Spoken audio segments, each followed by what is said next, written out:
I am so happy and pleased with the success that my like fledgling research group has had. And, you know, I came into this job and I said, you know, I want to do this. And, you know, that's how you apply for these faculty jobs. It's like, you propose your best idea. And I'm like, what I thought was my best idea in 2017, wow, we've come a long way. And so, you know, empowered by my trainees, I think I've become a little more bullish on like our perspective on the future. So, you know, I have to honestly say that I'm 35 years old right now, and in the next 10 years, my lab will put out like 1 to 2 vaccine concepts for tuberculosis. Like, I don't want to like jump the gun and say we're going to do this in 5 years, but I think that we could. But I really honestly believe that the work we are doing right now will be part of a vaccine concept in the next decade. And like, that is like, that's kind of amazing to like feel like, not like unflinchingly say, to be able to say that. Like I tell my students, I was like, wow, you know, like that experiment is getting us like 1 step closer to this. And, you know, it's now becoming this like, instead of it being a theoretical reality, it is a practical reality. So like, what do we need to do? Like, what do we need to be doing? How do we need to be documenting our work? How do we need to be protecting our work? Because I do think that we're getting close to a vaccine concept. And that's kind of amazing to think like, you know, I came to MIT thinking I was gonna make video games. Like that was like what I really thought I was gonna do in 2003.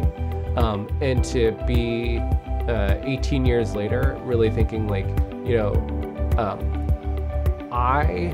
you know, along with my lab, mostly my lab and me just as cheerleader, we're gonna make some TB vaccines. And we don't know if they'll work, but we are going to use our spice to bring to the problem. We're gonna, you know, be as rigorous as with our measurements as possible. And we're gonna test all potential hypotheses. And so that's, and I know. I literally was like writing the grant in my office before we came here. Like, this is something we're doing. And I think in the next 10 years, like, I would hope the vaccine would work, but I at least hope that we get some type of signal that gets us a little bit closer. Before the pandemic, I would tell people like when I'm having a bad day, actually what I'll do is I will go like between class periods and I will like walk down the infinite corridor, because like, you know, Superman has the yellow sun, I have the infinite corridor at MIT.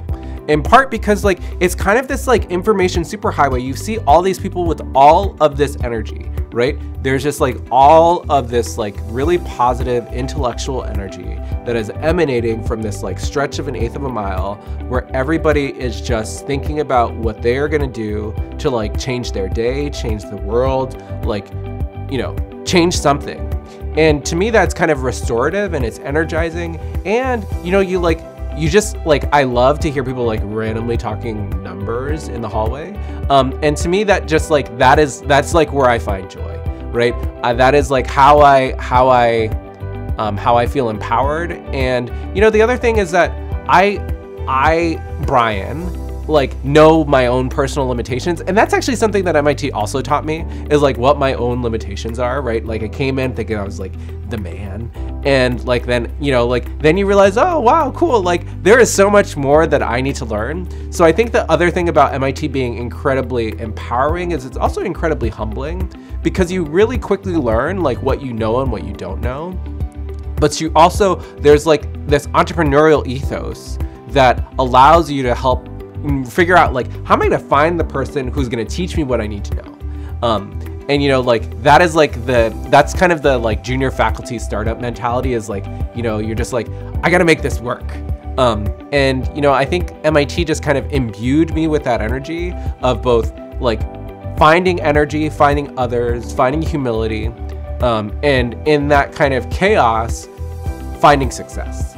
And so that's kind of how I like think about my MIT experience, and how I think MIT can like take somebody from, you know, thinking that they're gonna make video games because that's what they knew, and to a place of like, I'm gonna make a vaccine for tuberculosis because I think I can do that here.